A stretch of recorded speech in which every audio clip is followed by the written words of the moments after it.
The story begins in a magical world, a land shared by 9 races: dragonutes, elves, onists, dwarves, demons, dark elves, centaurs, beastfolk, and humans. From the human race, a young adventurer named Light is born. Though humble, Light carries a simple wish: to give his family a better life.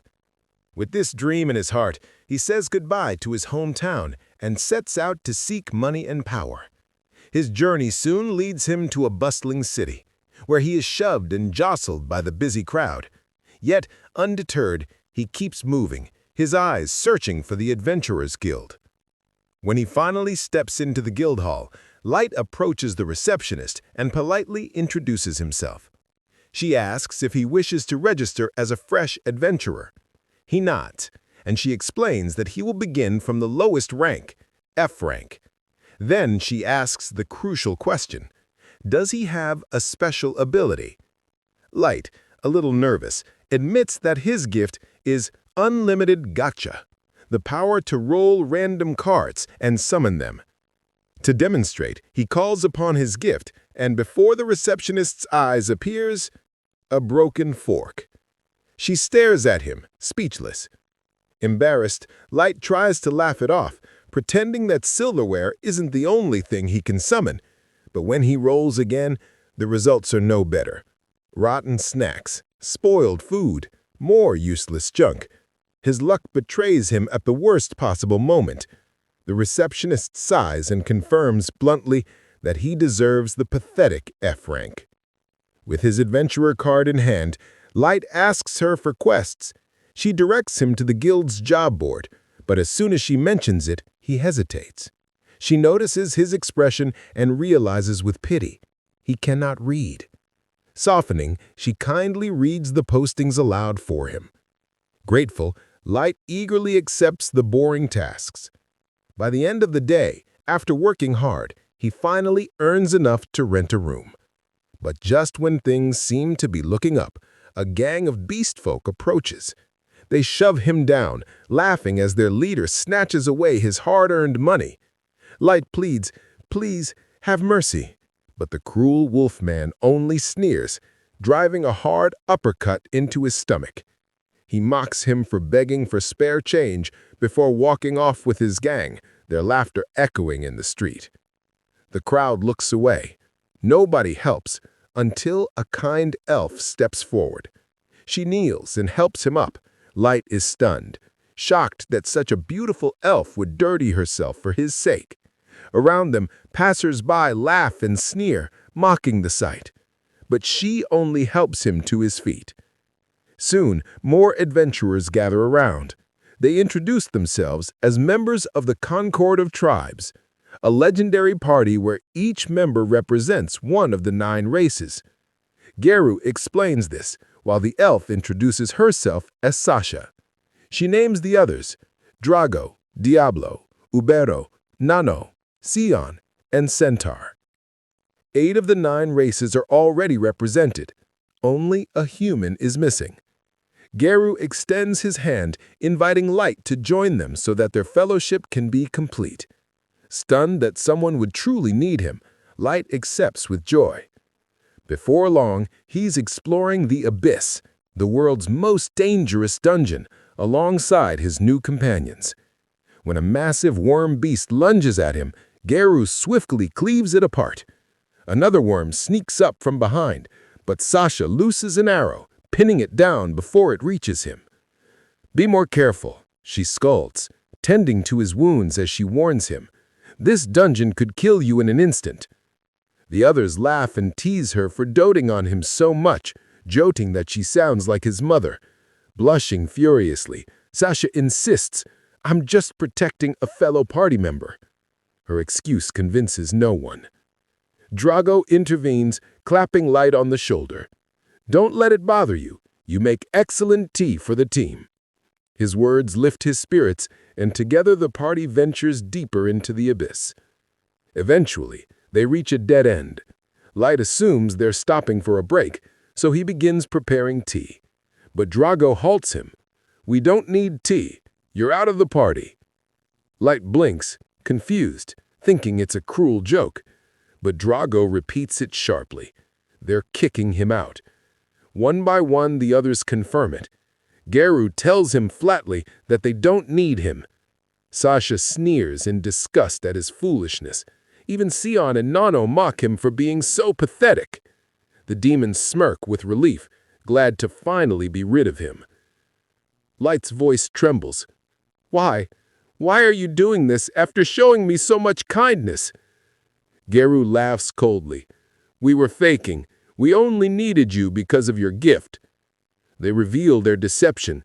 They hoped his unlimited gacha would make him a powerful maestro.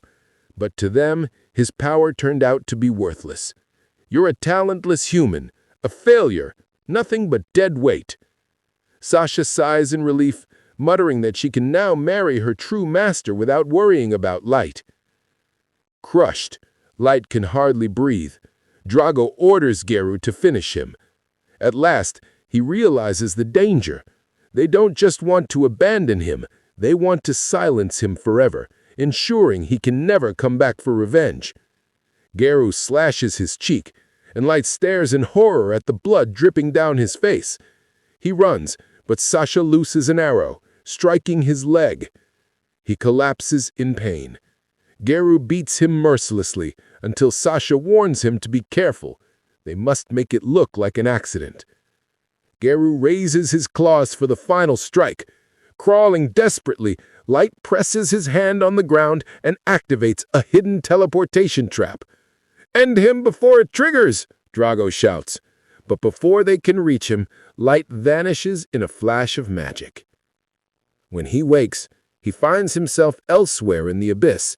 His body aches, wounds throbbing, blood soaking his clothes. The cold cave air bites into his skin, and he weeps, remembering the cruelty of his companion's betrayal. But then anger ignites within him. He vows revenge, swearing to cut them all down. A low growl interrupts his thoughts. Turning, Light sees a level 1 Orthus beast stalking him. His heart sinks.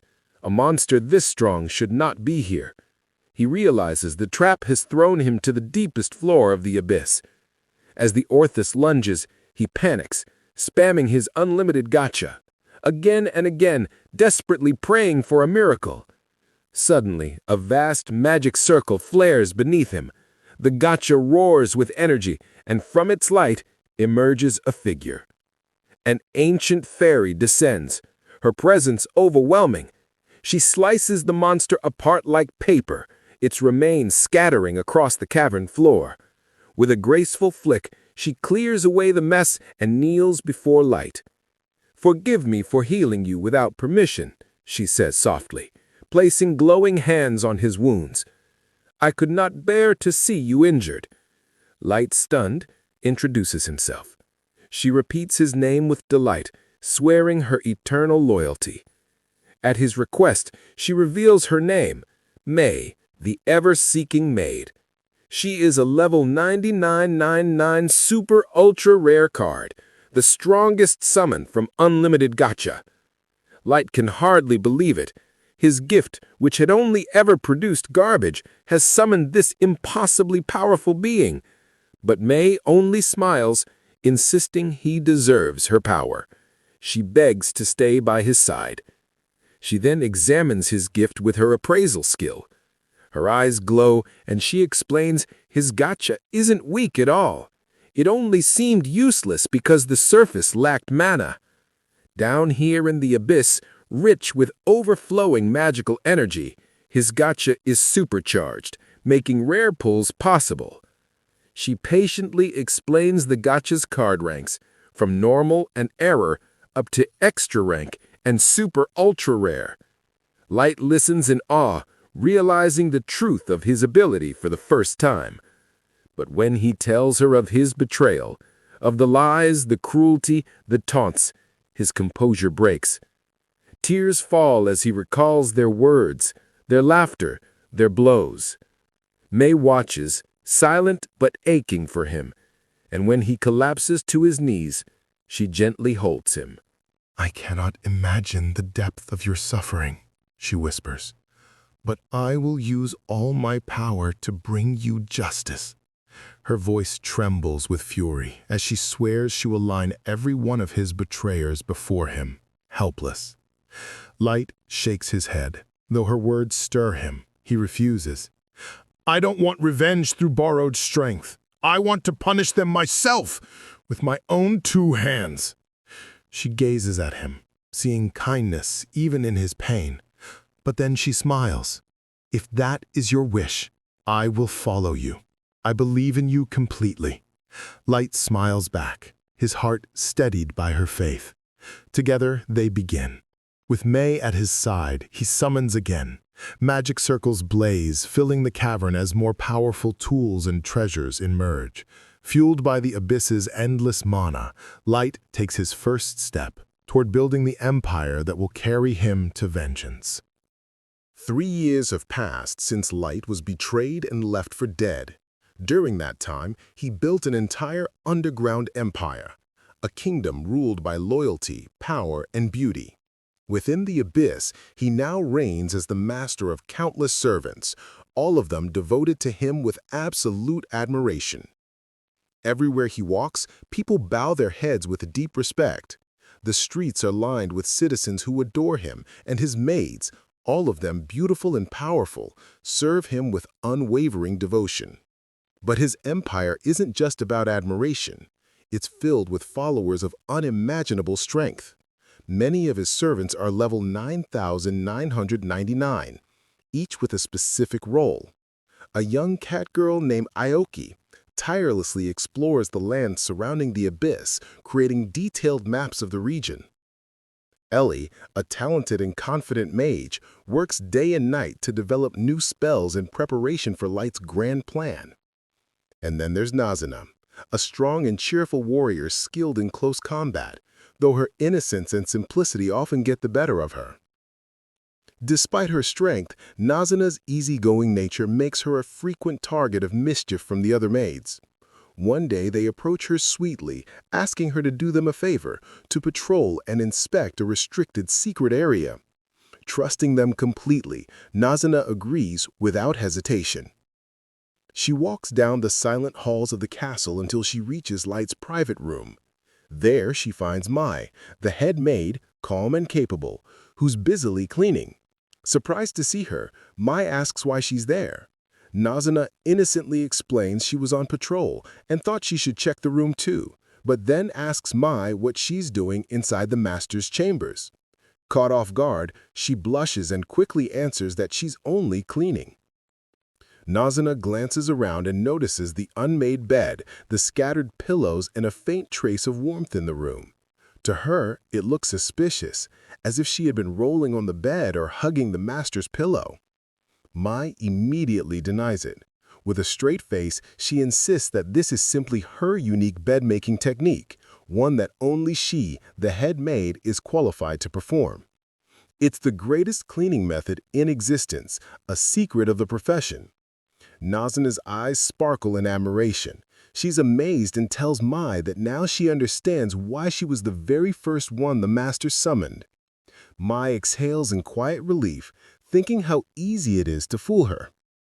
Nazuna then remembers she brought a message from the other maids. She proudly takes out a note and reads it aloud. The letter politely complains that Mai monopolizes the master's belongings and asks her to let the others help clean his room too. It ends with a sarcastic, "We don't wish you harm, but we hope you get diarrhea." Mai's smile freezes. Nazuna, confused, wonders why they'd curse her at the end of such a polite message. Mai sighs and says it's just a small dispute between her and the others. To thank Nazuna for delivering the message, she hands her a few coins. Nazuna beams with joy, waves cheerfully, and runs off to buy snacks. She happily spends her earnings on candies and sweets, her absolute favorite, and later bumps into Aoki, who's just returned from her mapping mission. Nazuna teases her, asking why she's not outside exploring. Aoki, speaking in her usual cat-like way, simply replies, "Meh." Nazuna laughs and tries to talk to her by meowing back nonsense, but it only irritates Aoki. The catgirl eventually switches to normal speech, saying she already finished her task and reported to Mai. Nazuna is shocked. She could have spoken normally all along. Aoki rolls her eyes and walks away, while Nazuna jokes that she's heading back on patrol. Later, Nazuna enters the Grand Throne Hall to inspect it as part of her self-appointed patrol. The huge chamber echoes her voice as she shouts playfully. But when she sits on the throne, she grows quiet. She misses Light deeply. She hasn't seen him all day, and her longing turns into melancholy. Trying to shake it off, she plays around the throne like a child, until she accidentally breaks a small golden piece from it. Horrified, she freezes for a moment, then hastily tries to stick it back before sprinting out of the room in a panic. Meanwhile, Light is training with a tall, muscular warrior named Jack. The two clash fiercely, the sound of metal echoing through the chamber. Jack compliments Light, impressed by how much he's improved. Even among the Abyss Dwellers, few can match his strength now. After their sparring, they bathe together. Jack tells Light that he's become far more formidable, but warns him not to underestimate the surface world. There may still be beings out there capable of challenging him. Light nods, his gaze steady. He knows the risks, but his determination for revenge hasn't faded. Back at the fortress, Mai gathers the 4 maids who wrote the letter and delivers their punishment. She reads aloud the message they made Nazuna recite, word for word. Terrified, the maids bow their heads and beg for forgiveness. Mai scolds them sharply, reminding them that they not only insulted her, but also dragged poor Nazuna into their childish schemes.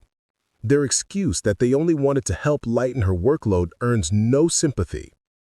As punishment, Mai orders them to clean the entire hallway leading to the throne room, by hand, no magic.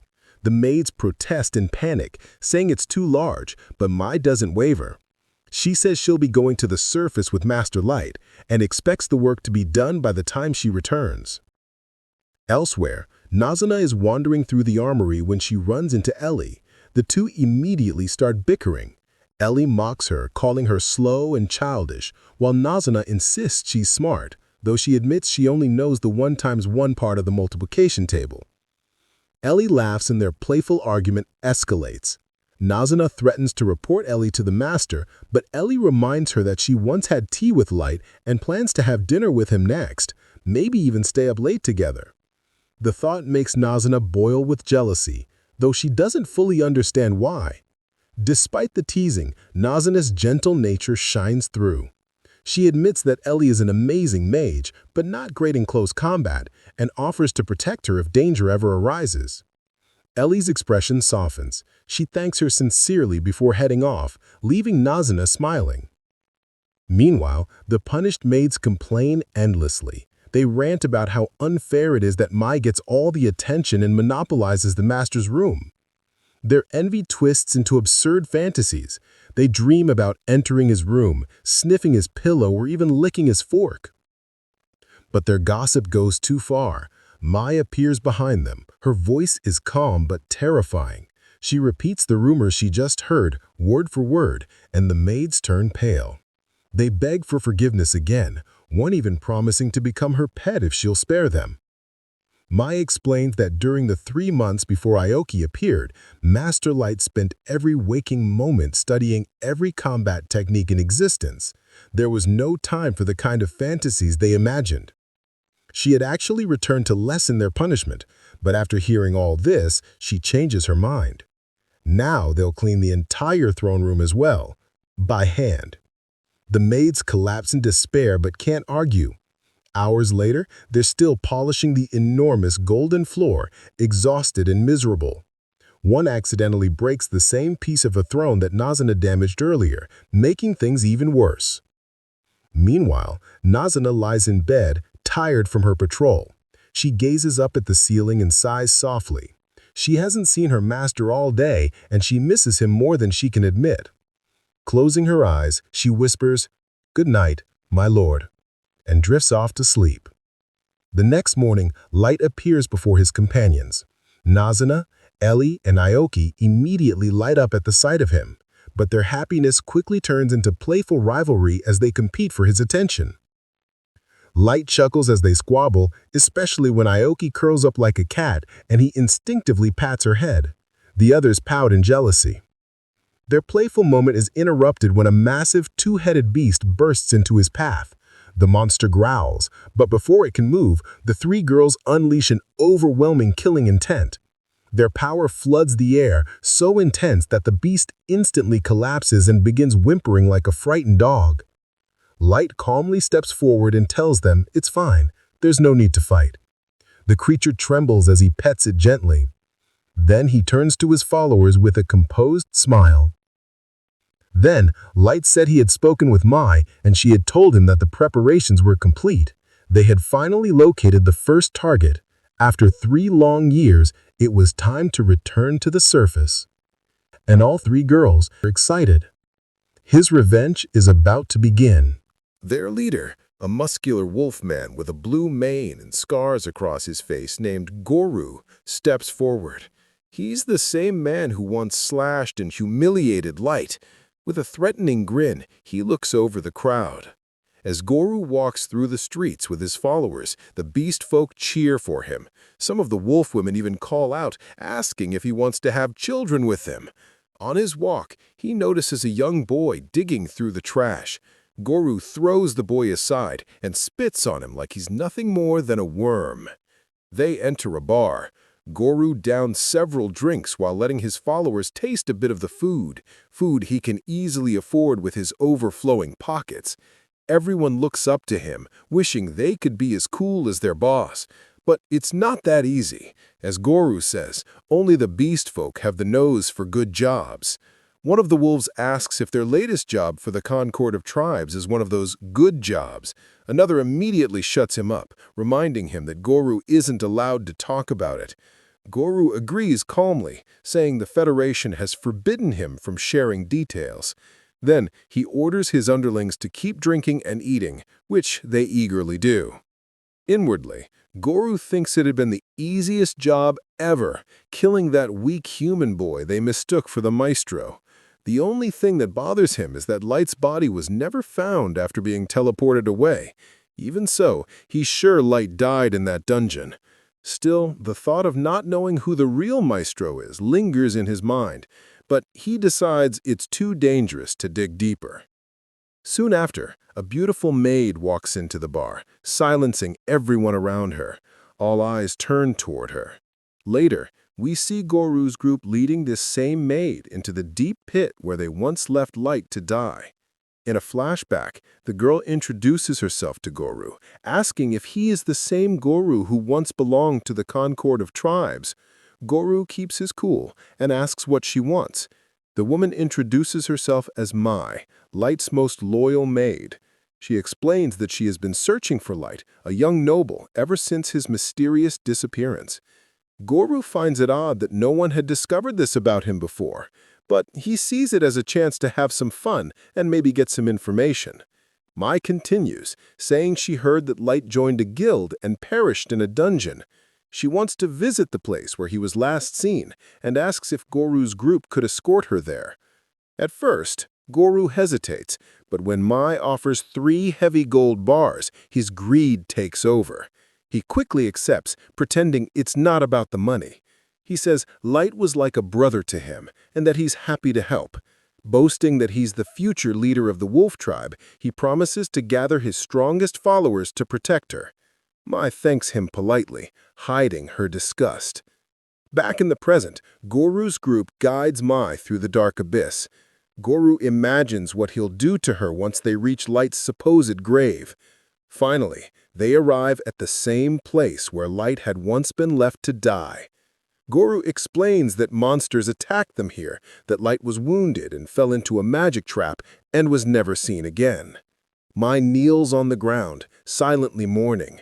Goru continues his fake speech, pretending to feel sorry, while his followers begin blocking all the exits. He's excited for what's about to happen. But Mai suddenly drops her act. She says she wished she could have worked for Goru earlier, because then she could have protected Light from monsters like you.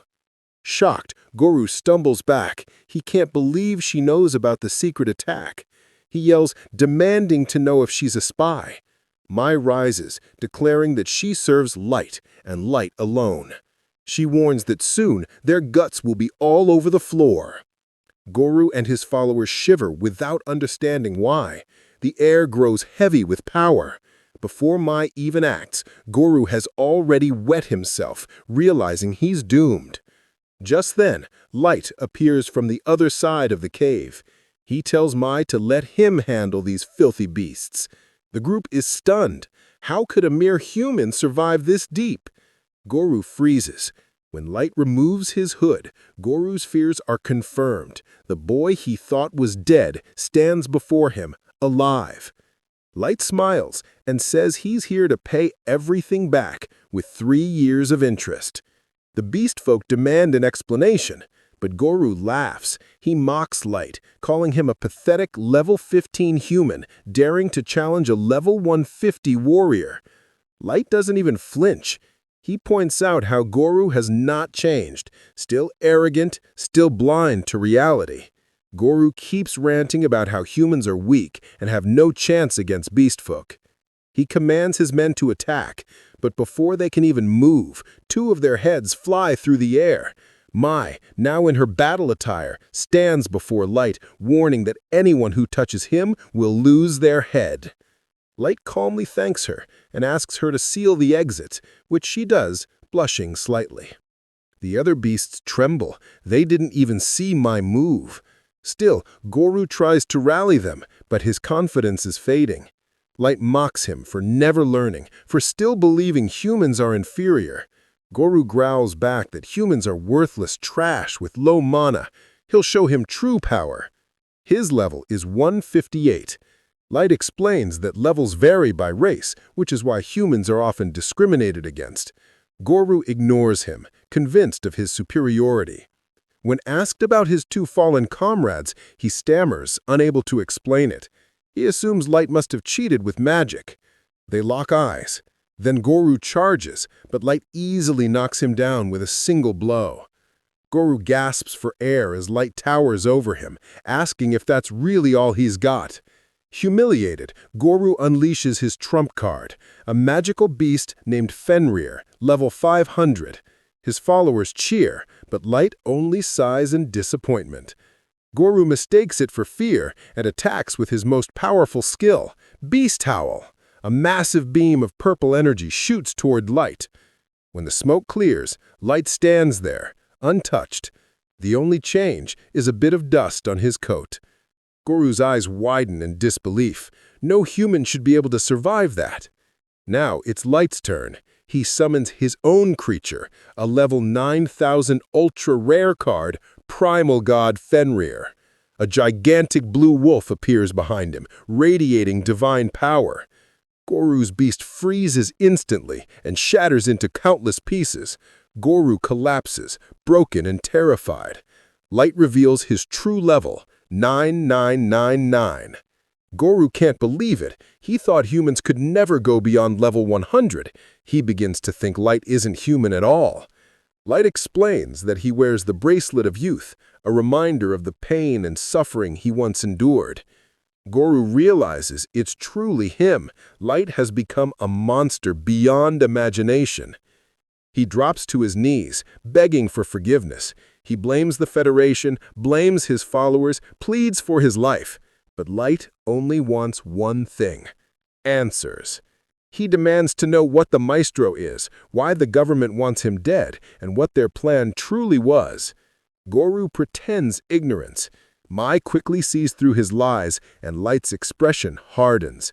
In an instant, Mai slaughters his followers, reducing them to bloody chunks. She turns to the last survivor and asks if they truly believe they could win a war on the surface. Terrified, he admits they might stand a chance, but only barely. That's all Light needs to hear. He teleports away, taking Goru with him. When Goru opens his eyes, he finds himself in Light's throne room, surrounded by an army of monsters, knights, and maids, all bowing before their master. Light ascends his throne, his power overwhelming. Every soldier in his army has a 4-digit level, some reaching 9999.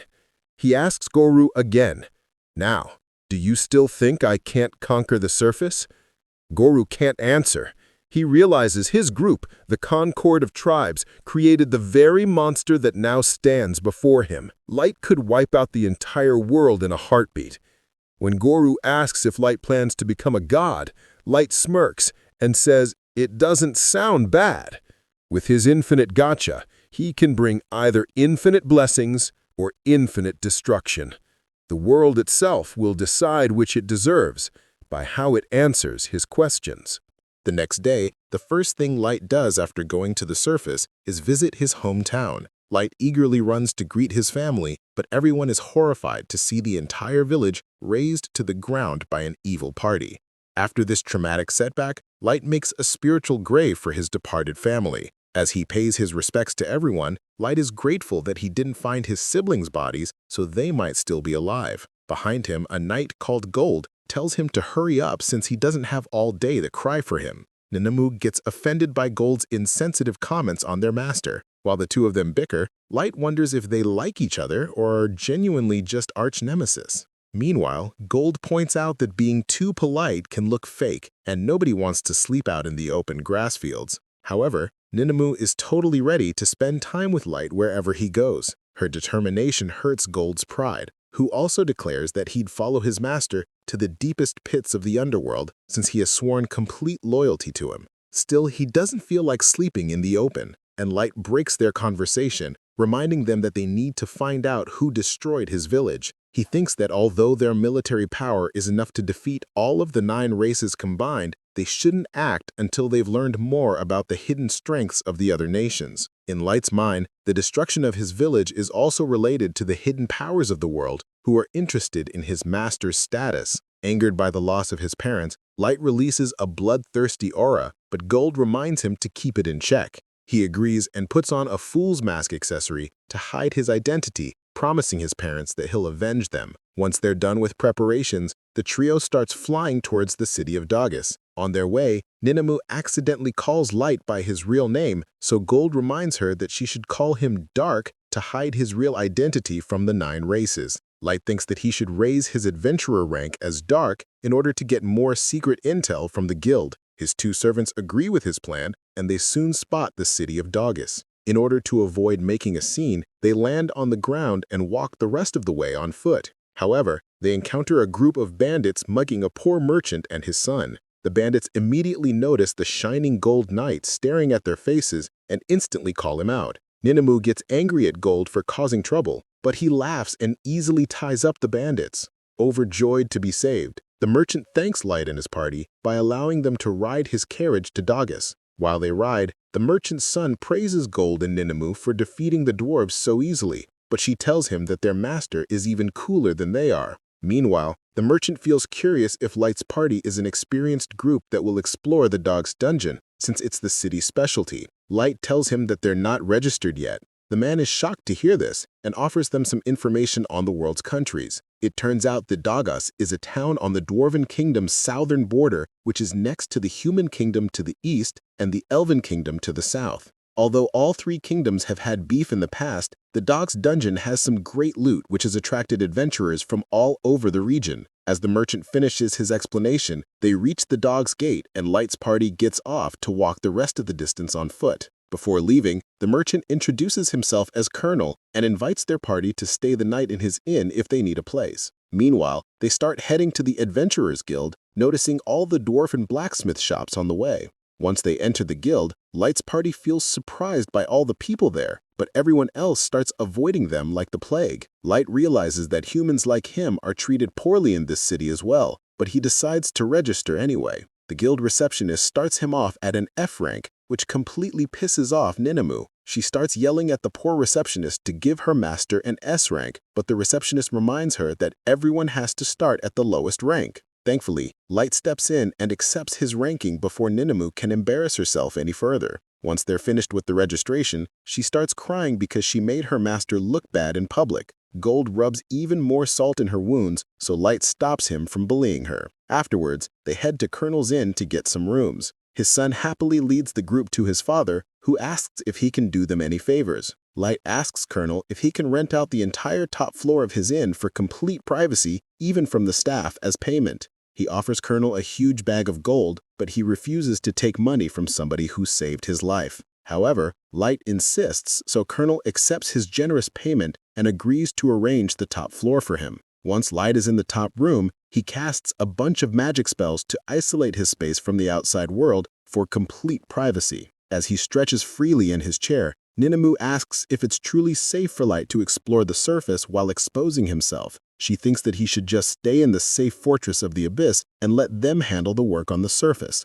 But Light stops her. He asks Ninamu if she's going to stop him from personally taking revenge and gets up in rage. Feeling his anger, she realizes that she has committed a grave mistake and instantly drops to her knees to apologize. While Light coldly glares at Ninamu, Gold breaks the tension in the room with his charming laugh. It breaks Light's anger as well, and he gets down to comfort Ninamu. However, she still thinks that she has gone too far as his servant, so she decides to retake her pledge of loyalty as an apology. Ninamu gets down to kiss his master's feet, and Light silently allows it, feeling embarrassed by the unnecessary ritual. Watching her get into it, Gold wonders if Ninamu is secretly enjoying licking his feet, which ruins the atmosphere even more.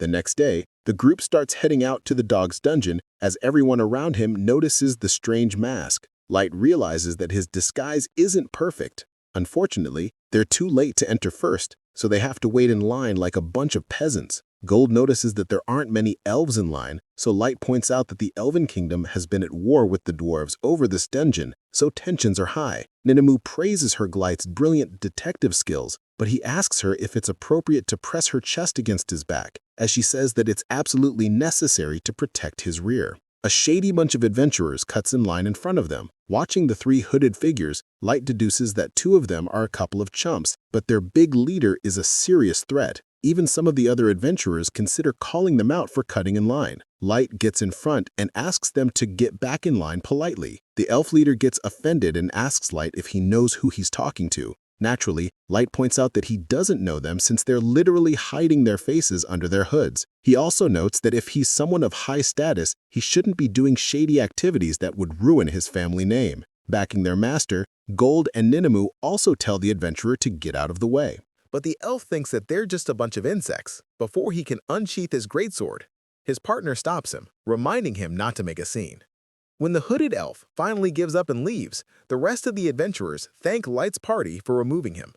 The party in front of Light apologizes for being unable to stand up to them, but Light says he just got rid of the trouble for everyone. They feel a bit better from his comfort, before one of them curiously asks if Gold's armor is truly made out of gold.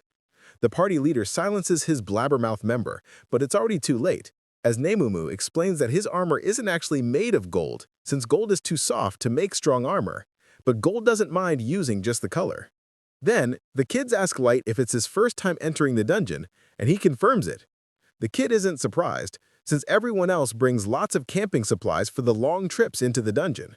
Since Light's party is the only one looking underprepared, he figured out that they're new here. Once it's their party's turn, the kids say goodbyes and enters the dungeon, while Light's party realizes that they should take out some of their resources from their magic item box, just to avoid suspicion later.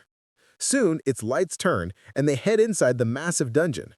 Nemumu is impressed by the dungeon's massive size, wondering how they can all turn out so different while following the same concept. Light notes that they need to access the dungeon's core to find out its secrets. But even Ellie, the researcher, can't pull it off. Gold thinks that there's no way they can do anything with Nemumu tagging along. So Light reminds him that he's also useless for the task. As they head deeper into the dungeon, the concentration of mana grows stronger, and the dark, cold prison area shifts into a vibrant, thriving world full of life. Gold appreciates the exotic wildlife, while Nemumu notices that there aren't any people snooping around their location. To begin their exploration, Light quickly casts some conceal and buff spells on his party. With the help of his buffs, they begin flying around the dense forest. Meanwhile, in the ground, the arrogant elf from before faces off against some powerful orcs surrounding him. Thinking about the humiliation from Light's party, the elf from before, called Kaito, rips apart the beasts one by one.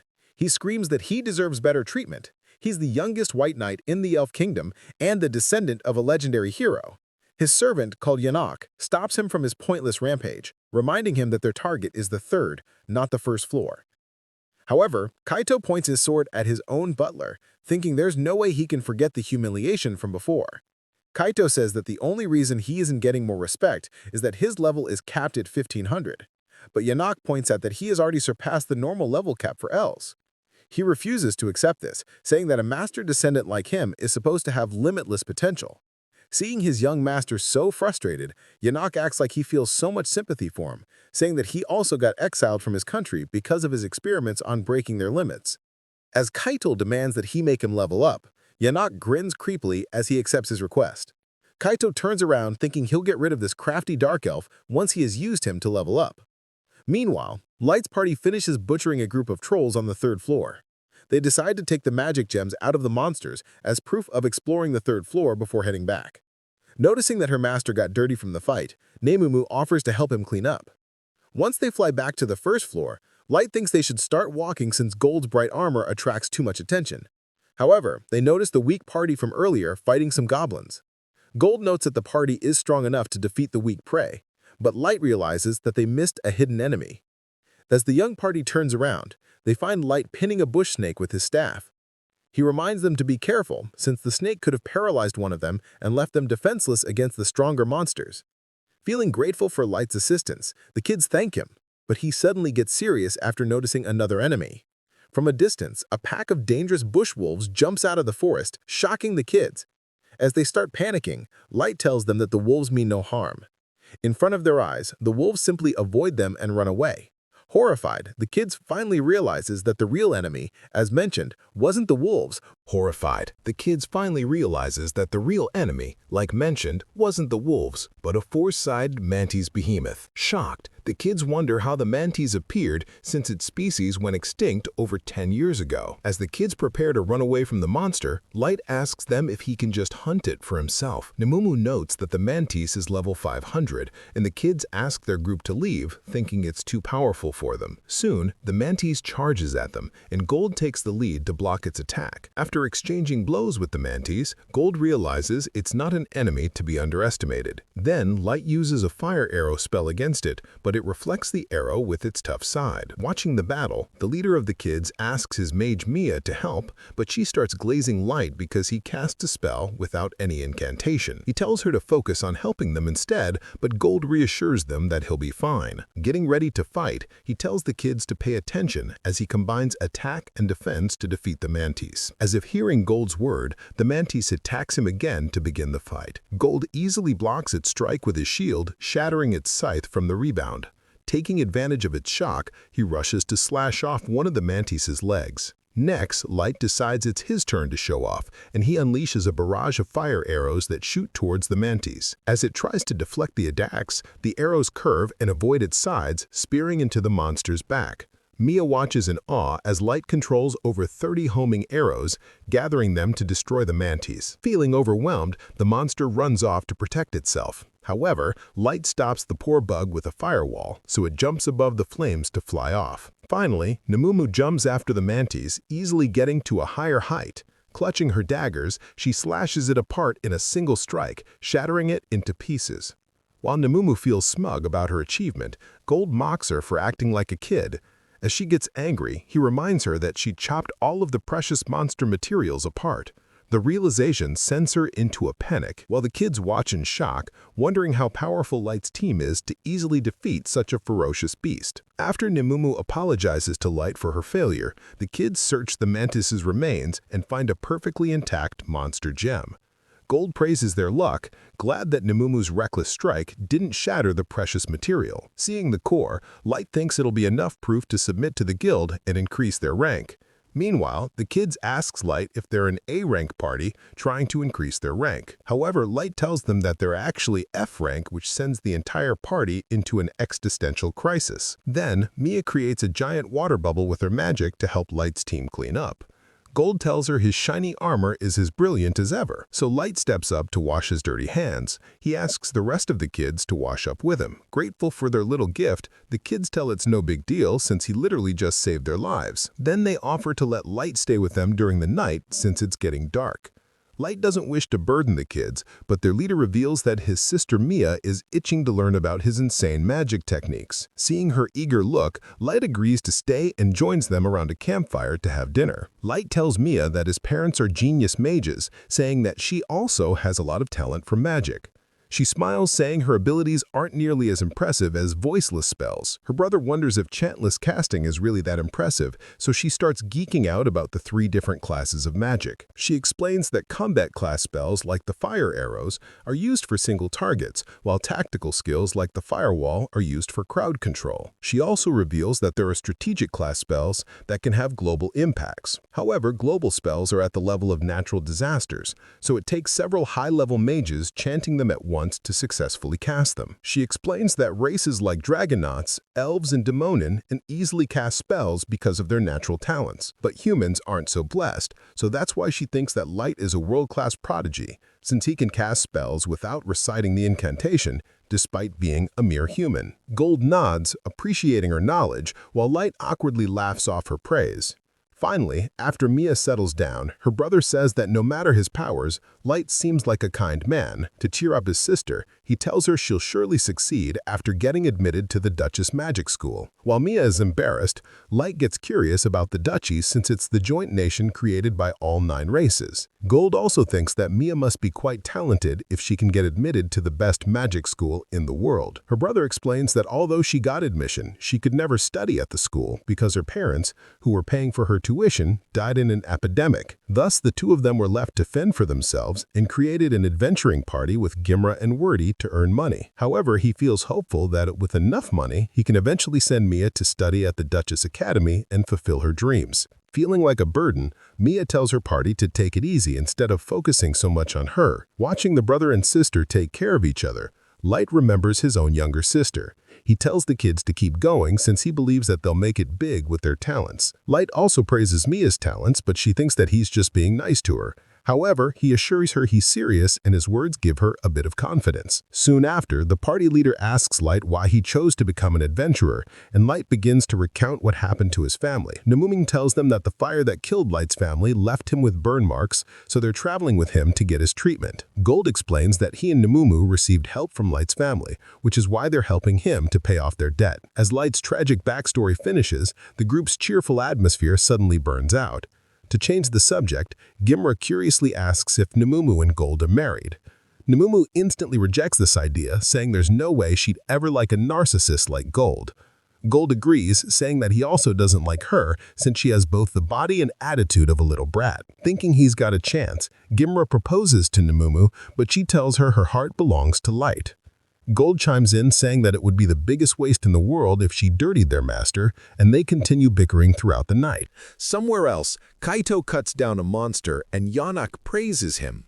However, Kaito gets mad at him, saying his legendary sword Grandius is made for slaying heroes, not weed-whacking. To calm him down, the Dark Elf reminds him that he needs the samples from these monsters for his research on breaking the level limit. With the monster samples complete, Yanak thinks it's time they start collecting samples from the human race next. A few weeks later, Light returns to the Adventurers Guild with a bunch of resources he got from the dungeon. The receptionist fawns over Light for the precious materials, and Namumu tells her that her master definitely deserves an S+ rank for his achievements. Light ignores his overzealous servant and asks the receptionist to prepare the payment for the materials. So she tells him to have some tea while he waits. As they return from the guild, Light's servants notice how much the guild's attitude has changed. While they walk through the city, everyone in the street whispers about them, knowing that they defeated the fearsome Mantiitis. As Light feels pleased with the fame he has gained, a group of adventurers gathered near the dungeon asks if he's from the Black McFally. This name confuses Light, so the adventurers explain that the townsfolk have given this name to his party. Namumu instantly gets in front of them, thinking they have ulterior motives. However, the adventurers assure them they mean no harm and introduce themselves as Suvelin and Gilbert. Suvelin wants to know how Light got so deep in the dungeon and defeated the Mantiitis, but Gilbert doubts that the news is actually true. This enrages Namumu, who points her dagger at his throat and asks if he's calling her master a liar. To calm her down, Suvelin explains that they're just trying to cheer for them. This confuses Light, so he explains that the human race has gained hope after seeing a strong party from their side. As he explains this, Suvelin's party calls him to join them, so he leaves to wait in line with them. Nearby, the adventurers from the other races get angry, thinking that humans are delusional for having hope. As Nemumu notices their low opinions of them, Gold says that they'll just silence them with more results. Once it's Light's party's turn, they enter the dungeon, and he thinks they should head straight to the 5th floor. However, they spot Maya's party while flying, so they head down to check on them. Happy to see them, Maya's brother pushes her to the front, saying that she has something to show Light. Hesitating, she gives Light a strange cream, explaining that she made it for his burn wounds. She thinks that even though it won't heal the burn scars, it can help him with the pain. Light thinks about it, so Maya thinks she doesn't want her gift. However, he accepts it with a smile and decides to return the favor. Light summons a card from his gacha, which turns into a pretty bracelet. He offers it to her, but she hesitates to accept it. With some encouragement, she finally puts the bracelet on her hands, pleased with how pretty it looks, saying that she'll treasure his gift forever. Maya thanks Light with a smile before his party leaves. Later that night, Nemumu asks Light if it was a good idea to give an SSR rank wish bracelet to Maya. Gold tells her that the wish bracelet can make a person's wish come true if they desire it enough. He thinks Light did the right thing by returning the young girl's favor, and Nemumu realizes that not everything is about material value. Once Light's party reaches the snow-covered 5th floor, they notice that there aren't many people there. Gold thinks that the quiet floor is great for hiding their presence, but Nemumu reminds him that his glaring gold armor isn't helping at all. Turning around, Light reminds them that they need to hunt yetis. After leaving them to their task, he teleports back home. Once he returns, the loyal 4 maids greet him in the palace. May takes Light to have tea and asks how his adventure is going. He tells her it's going fine and asks about the maids' preparations for their final war. Ellie tells him they're almost done, so Light wonders if he even needed to return home. He tells the girls to use any resources they need and continue their jobs, but Nazuna asks what her special mission should be. Knowing she's too stupid to trust with a complex plan, Light tells her to just guard the castle until her time comes. Itching for her turn to contribute, Nazuna tells Ellie to quickly finish her job since she can't make a move before her. With the prep almost done, Light sips his tea, looking forward to destroying Sasha. Meanwhile, Suvelin's party rests on the dungeon's 3rd floor at night. Suvelin asks Gilbert what he thinks about the rumors behind Light. So Gilbert says there's no way he's so powerful. However, Suvelin reminds him that they have Maya as a witness, so it's possible that Light is a reincarnation of some powerful hero. The thought of a human hero returning to the world and leading their race to victory gives both of them hope.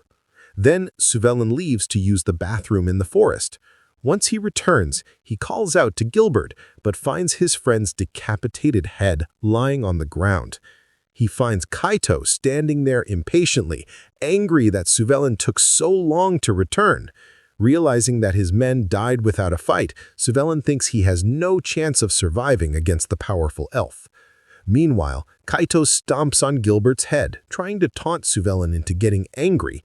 However, Suvelin remains calm and uses a smoke grenade to escape. While running away, he thinks that the elf can't see him to use his magic, but Kaito somehow spots him through the smoke.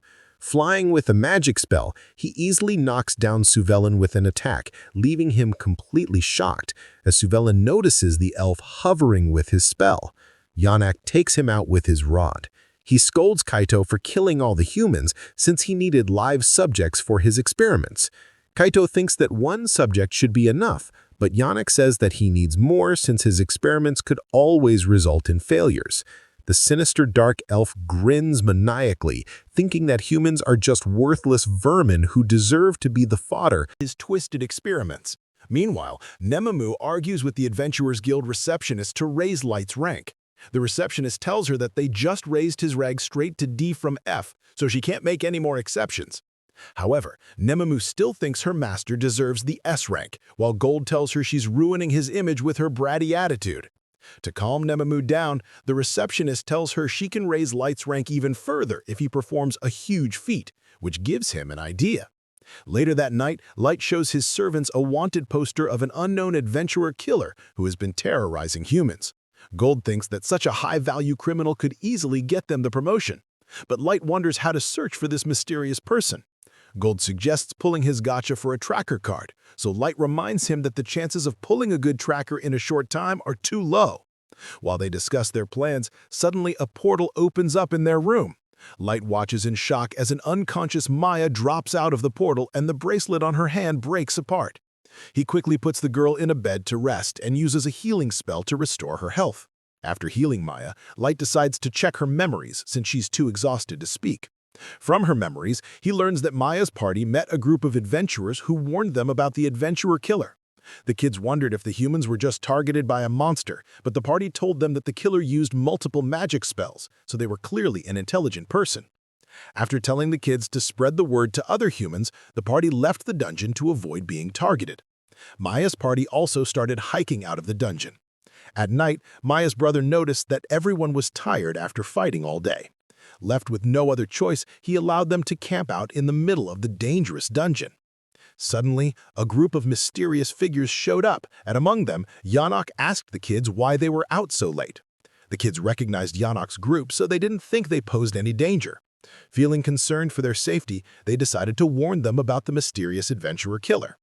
As Maya's brother informed them about the killer, they thanked him for his kind warning. Seeing their friendly reaction, the kids felt safe around the elves. However, Kyuto suddenly said he should have covered up his actions, shocking the kids, as the two elves complained about their information spreading to the outside world. The kids wondered what was going on.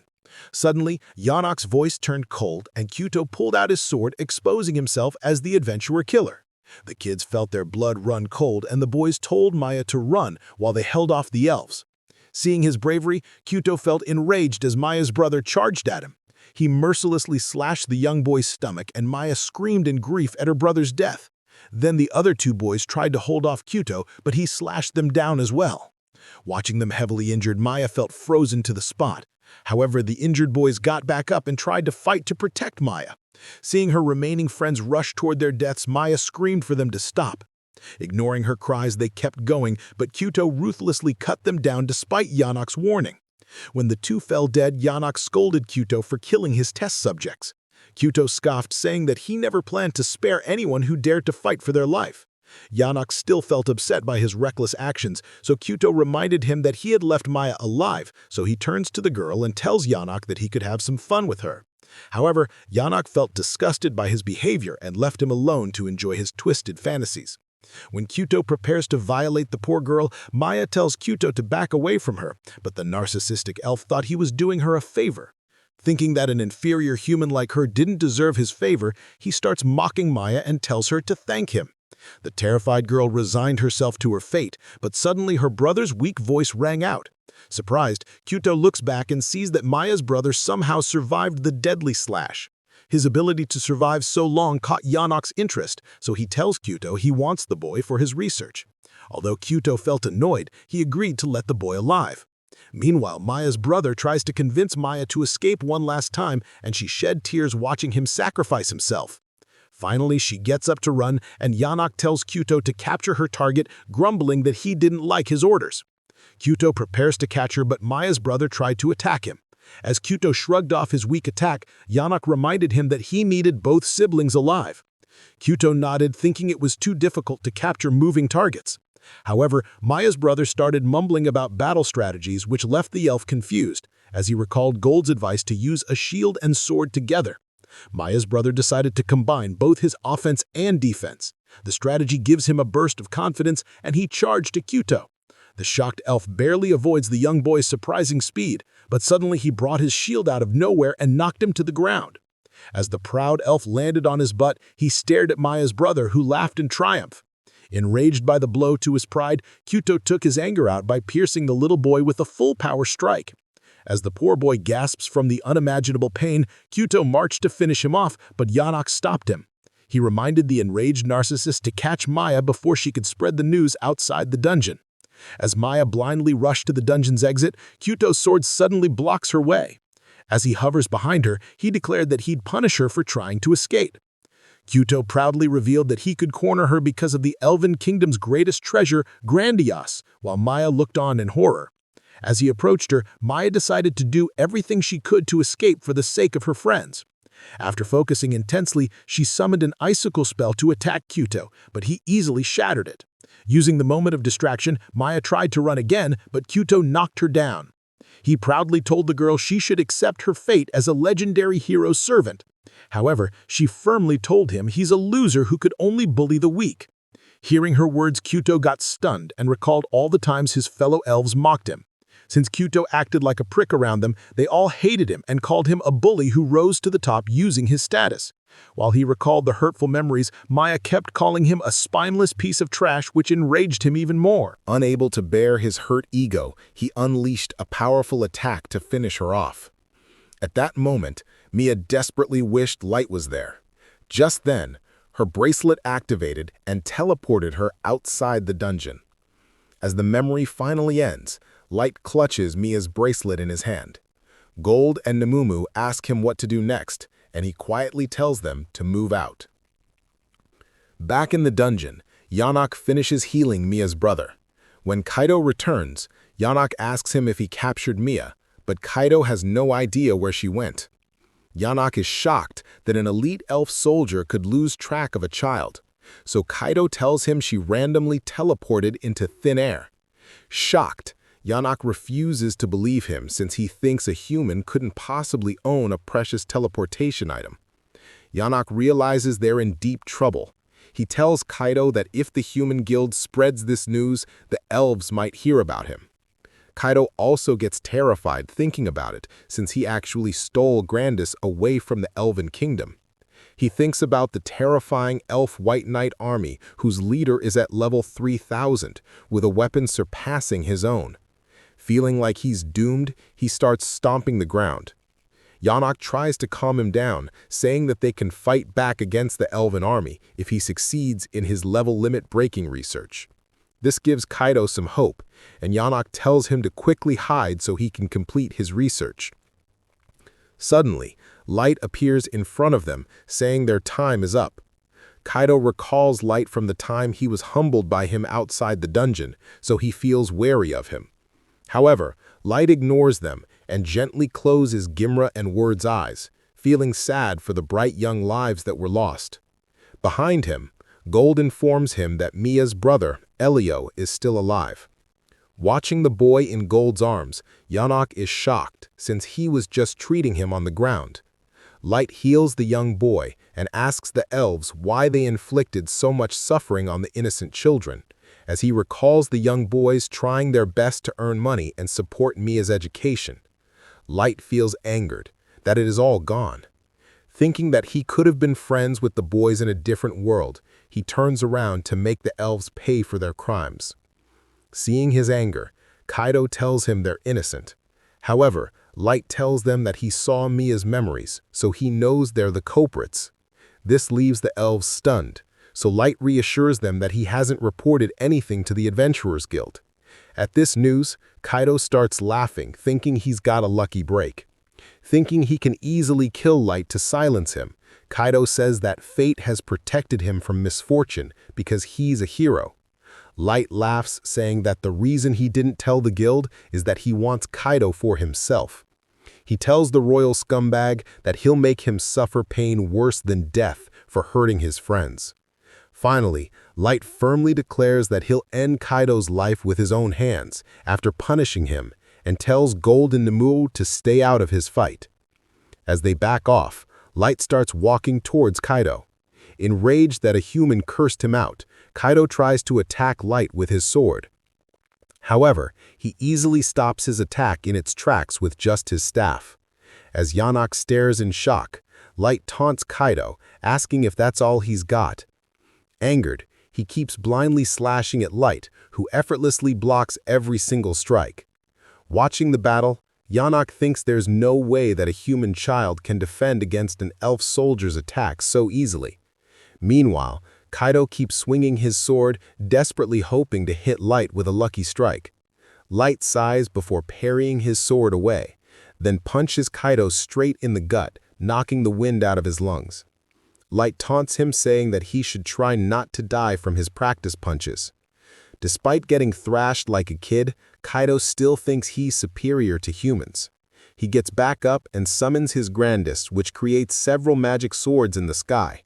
With the magic weapon's power, Kaido thinks he's invincible against Light, and launches the swords towards him. The attack's power surprises Light, so he starts dodging them. As each sword strike lands on the ground, it creates a different elemental effect.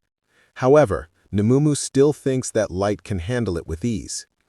In the air, Light praises the sword's power, but he thinks it's not powerful enough to threaten him.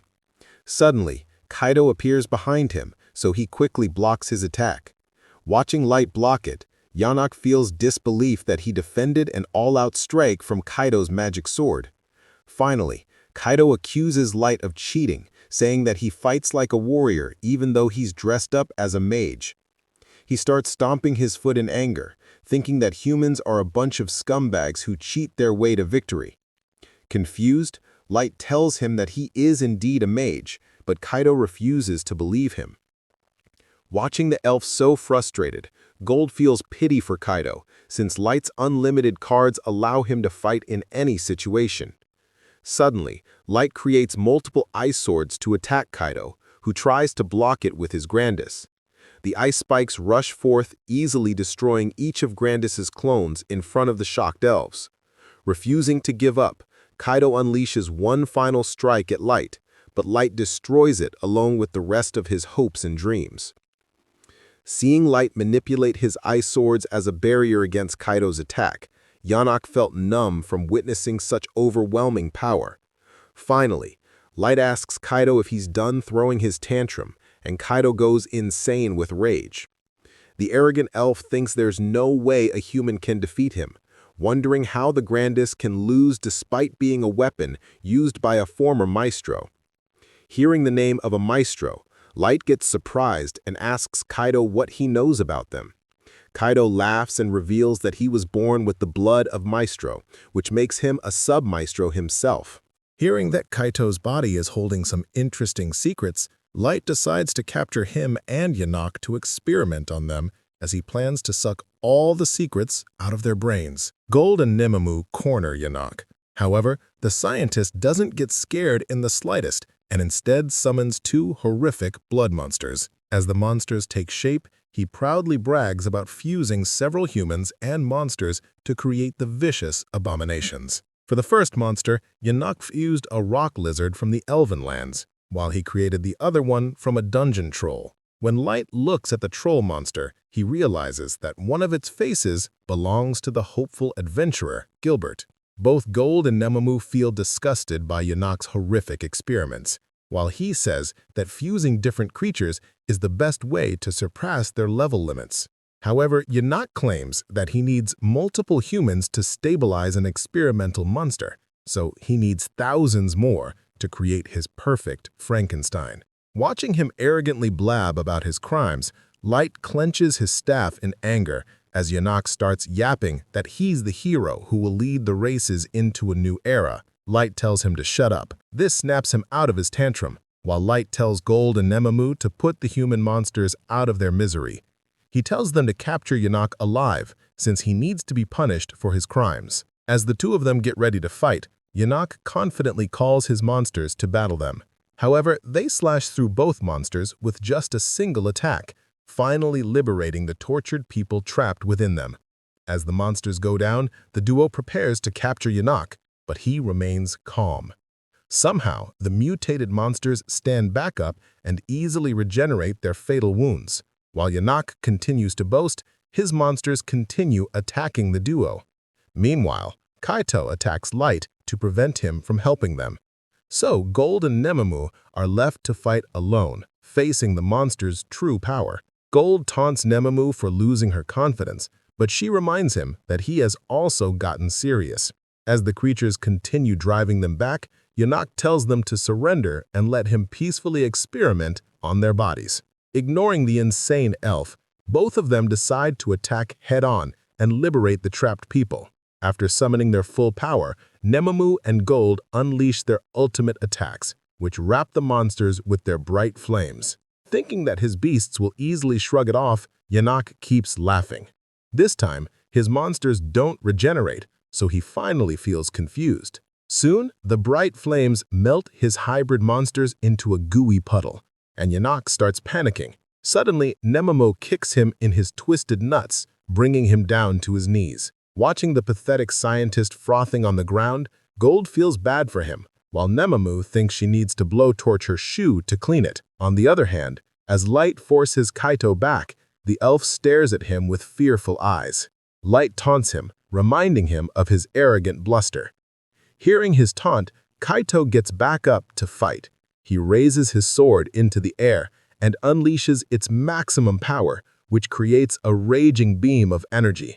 Revealing that this is Grandius's final power, he proudly tells Light to submit to him.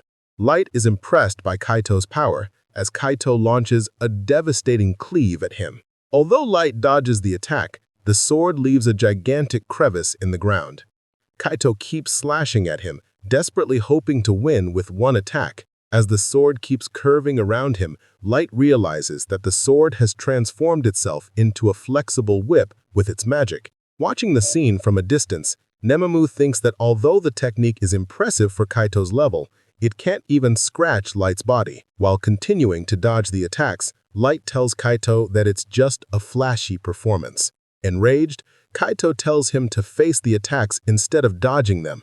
And so, Light stops in his tracks and challenges Kaito to hurt his body with his strongest attack. Instead of realizing it's a trap, Kaito jumps up and slashes the sword down at Light, thinking he's strong enough to pulverize him. When the massive sword strikes Light, Kaito immediately loses all confidence after seeing what happens.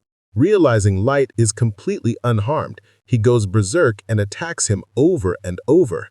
Kaito's tiny mind can't believe that a human would be unharmed after his strongest attack, so Light just shatters his magic blade with one blow. Then, he punches Kaito in the gut and sends him flying with another strike. As the elf struggles with his bloody face, Light tells him he's going to interrogate him. He calmly tells Kaito that he will only kill him once he has suffered enough for his crimes. Hearing this, the defeated elf finally drops to his knees. He begs Light to spare his life in exchange for all his secrets and the grandiose treasure. However, Light mocks him, saying that true heroes should fight to the end, instead of begging for their lives like spineless cowards. He reminds Kaito that real heroes are like the young children he mercilessly slayed, who sacrificed themselves just for a chance to save their friend. Refusing to let him go, Light tells Kaito he'll spare his life if he fights him again and damages even a single inch of his skin. Despite his offer, Kaito remains terrified and starts running away. Watching him run, Light uses a beam attack that pierces through his leg and leaves him handicapped. As he struggles with the wound, Kaito keeps whimpering and crying like an absolute wimp. Finally, Light walks up to him and states the obvious fact that Kaito is a piece of shit. After capturing the worthless elf, Light decides to bury the dead adventurers in his own abyss. While Light feels sad for the children, the elves shamelessly ask him about their fates. Nemamu shuts them up, and Light tells them he's got questions for them. While Yanak knows he's doomed, Kaito keeps asking him for mercy. Seeing him shamelessly beg for his worthless life after killing so many innocent people, Light is enraged. Soon, he uses a teleportation spell that brings everyone straight to the throne room in his palace. After opening their eyes, the elves ask where they are. Light tells them they're in the abyss, which leaves them completely stunned. Yanak wonders why they've brought them to the most dangerous dungeon, so Nemamu explains that they live here. Shocked, Kaito says there's no way anyone could make a house in the abyss, so Nemamu starts stumping on the elves for yapping too much. Soon, Light's forehead maids enter the throne room, happy to see their master. As they come in, they ask Light who the elves are, so he reveals that they're heinous criminals. Once the maids learn about the elves' horrific crimes, they all glare daggers at them. Each maid offers to unravel the elves' insides and extract their secrets by force, but Light tells them to keep their hands to themselves before he finishes questioning them. With Light's warning, they all calm down, so he turns to Gold and tells him to heal Ao while he gets ready to bury Wordy and Gamera with Nemamu. Meanwhile, Yanak suddenly screams and starts acting as if Kaito had forced him to conduct his experiments. Shocked, Kaito also reveals that Yanak is the one who made him capture all those people as test subjects. As the two of them start fighting to prove their own worth, Light interrupts them. He reminds both arrogant elves about their past actions when they went around killing whoever they wanted. He asks them if their helpless victims also asked for mercy, which leaves them speechless. Knowing they screwed themselves over, the elves stay silent, so Light leaves saying he will simply return their own punishment to them. Afterward, he visits Mia, who finally wakes up from her slumber. She wonders where she is, so he tells her they're in his room. She is surprised, so Light explains that he has just returned from catching the adventurer killer. As she asks what happened to her friends, Light shows her her brother sleeping safely nearby. However, he tells her that Wordy and Gamera couldn't make it, which brings tears to her eyes. Light hands her the remains of her friends. She begins to cry, and he quietly leaves the room.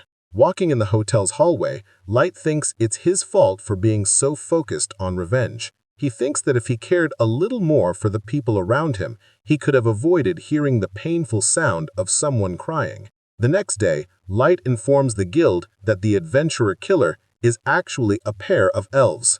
With the information he gathered, the receptionist thinks he deserves a promotion straight to the S rank. He is surprised, since he couldn't bring back any proof of capturing the criminals. However, she thinks his intel alone and the two victims he saved from them are enough for the promotion. Later that night, Light talks to Mia and Ao at the inn. They inform him that they're leaving and sincerely thank him for all his help.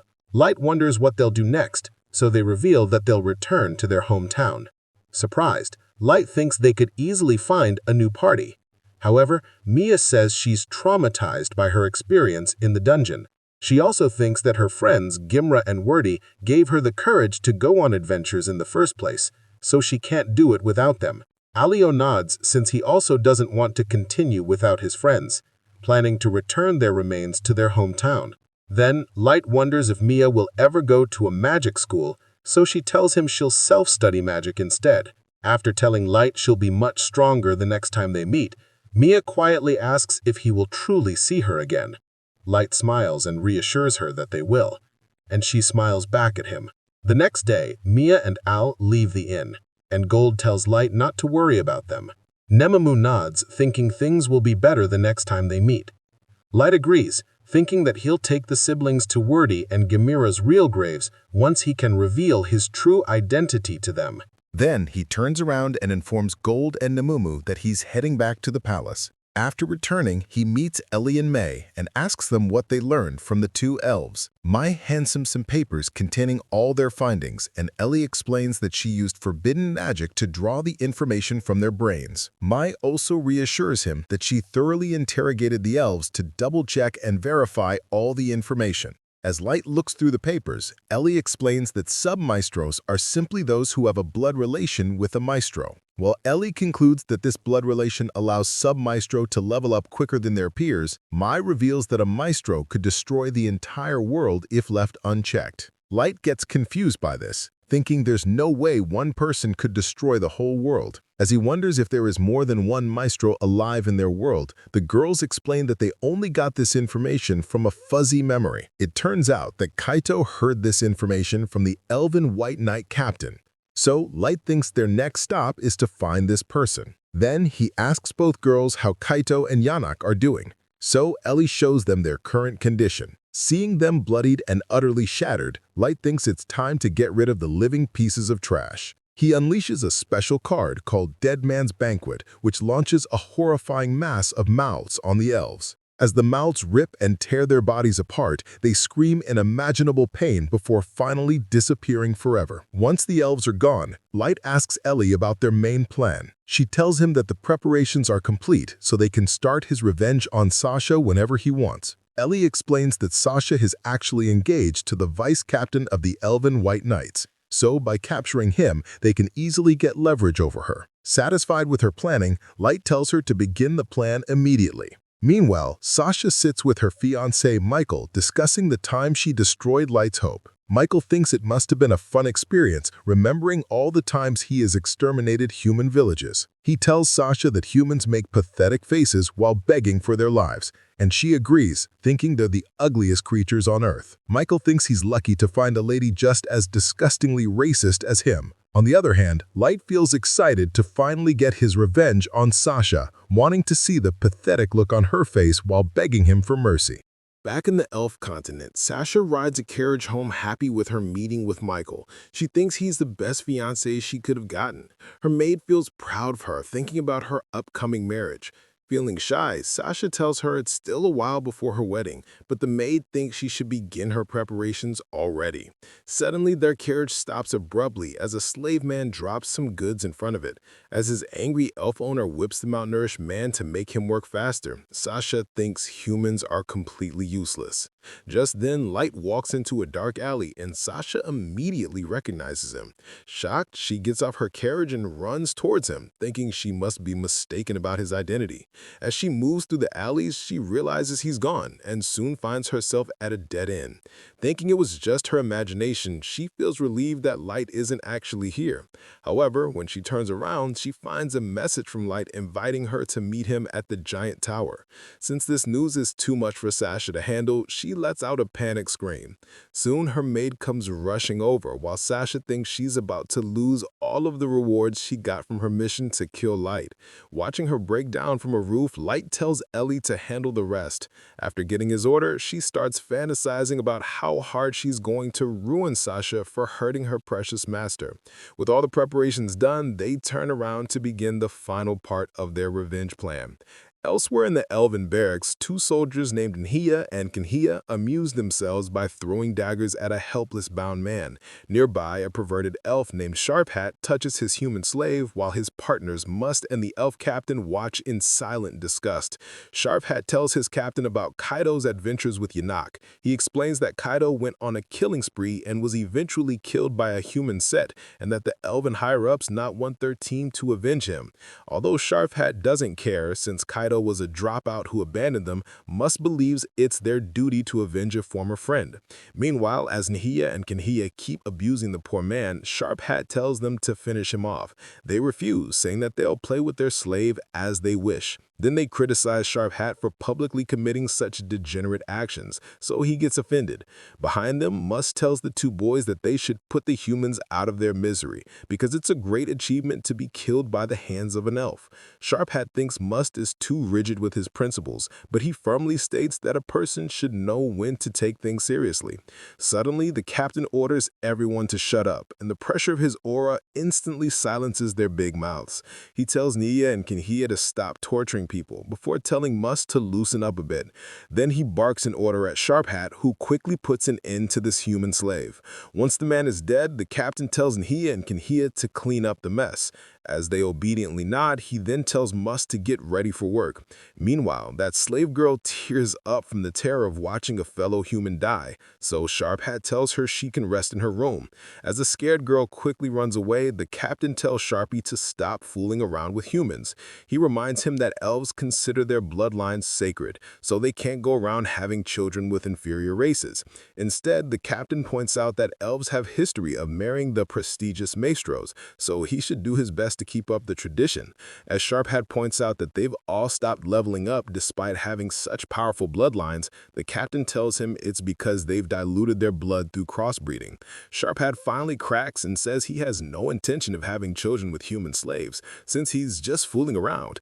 He thinks it's hilarious to make weak women believe he has chosen them and to watch them try their best to please him. Behind them, as Nhia and Kanhia drag the corpse of the slave, they tell Sharphat he's a pervert with a sick mind. Once the camera's gone, Sharphat thinks it's time to get rid of that slave girl since he's bored, and asks the captain if he wants to execute her. The captain refuses and gets up, saying they should avenge Kaido and the honor of the Elven Queen.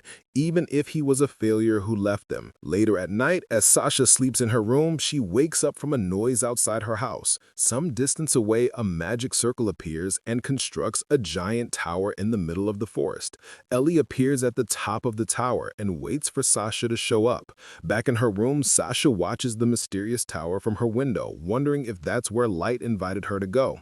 Elsewhere in the forest, an elf is transporting some slaves when he gets stopped by a ferocious Orthos. Afraid for his life, the elf abandons the helpless children and runs away while the Orthos approaches them.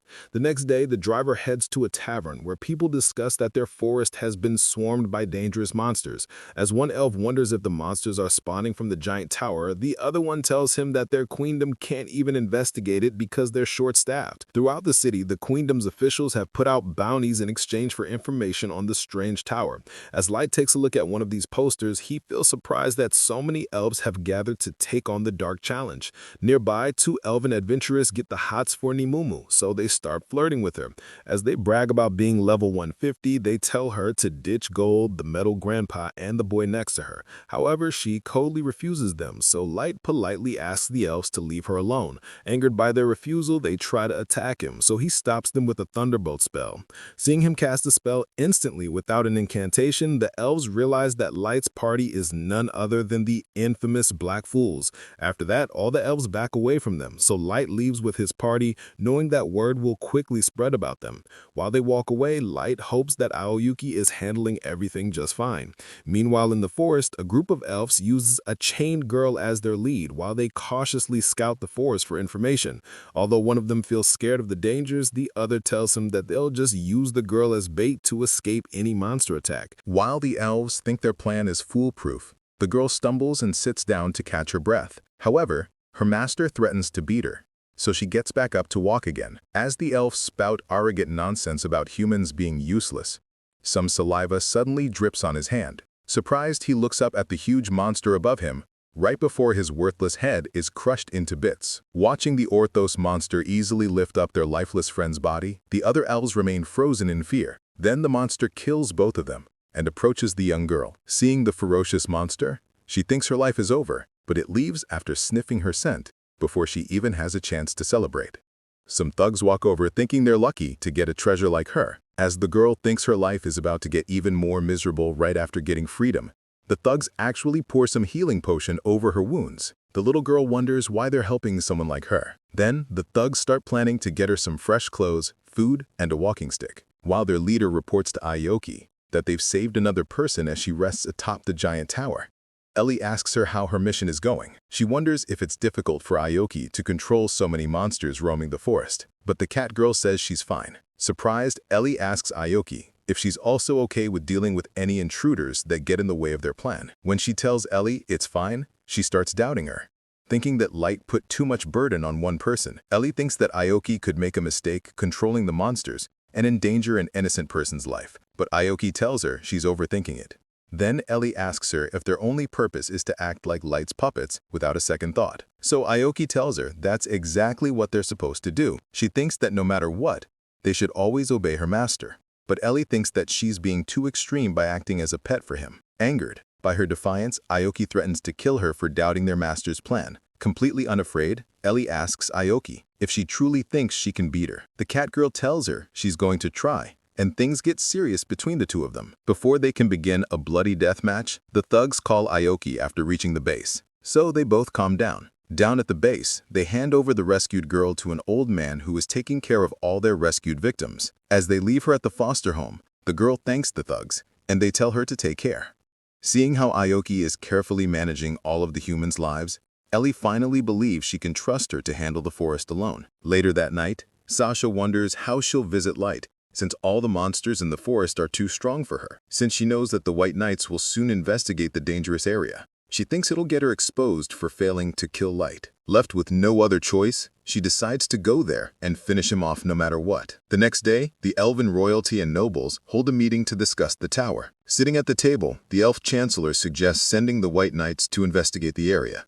However, Captain Hardy refuses, saying that there's no need to mobilize his powerful troops just for a small mystery. Watching their tense exchange, the rest of the nobles remain silent, since only their queen is powerful enough to settle the dispute. Finally, the Elf Queen speaks up and declares that Hardy's plan is the wisest and orders them to increase the rewards for any interested adventurers to explore the forest for them. After the Queen's verdict is delivered, the other elf nobles leave, while the Chancellor feels frustrated that Hardy got his wish in the end. Later, Hardy thanks his mother, the Queen, for saving his troops from grunt work. His mom says there's no way she'd endanger her precious baby boy. While Hardy thinks the Chancellor is annoying him by playing politics in this dangerous situation, the Queen chuckles, amused by her son's anger. But he tells her it's not a laughing matter. He thinks that the Chancellor wants to abolish the monarchy, but she thinks there's no way he can pull it off with her trusty son around. Then the Queen gets up and tells Hardy that the giant tower is a much bigger issue than the Chancellor. As she tells him it could destroy their entire country, he feels surprised. Hardy wonders if another Dark Lord is coming, so the Queen tells him that with the help of the other races combined, they can pool their strengths to defeat him. However, she also points out that the birth of a Dark Lord would trigger the rise of a hero among the human race, which could cause them a lot of trouble. The Queen feels frustrated that they can't just wipe out the entire human race to avoid this risk. But Hardy reminds her that if they do that, they'll end up looking like the bad guys themselves. Then, he thinks that if the humans actually produce a hero on the level of a maestro, the elves would have to befriend or kill them to protect themselves. The mention of a maestro reminds Hardy about Light, who was rumored to be a maestro a few years ago. The Queen tells him that person was exterminated since he wasn't strong enough. So, Hardy turns around to leave. As he walks away, Hardy thinks that all humans deserve to be wiped out for causing so much trouble to his precious race. Meanwhile, in the Elven City, Light's party walks around the streets as they notice the two adventurers from earlier glaring at them. They wonder if the two will try to attack them. Behind them, Sasha catches a glance at Light's face and immediately calls out to him. Niminu and Gold get ready for a fight, but Light tells them to stay back. Sasha approaches Light. She asks him to remove his mask. He tells her that the mask is only hiding some burn scars on his face, but she refuses to believe him and instead knocks it off, exposing Light's face. That was episode 8.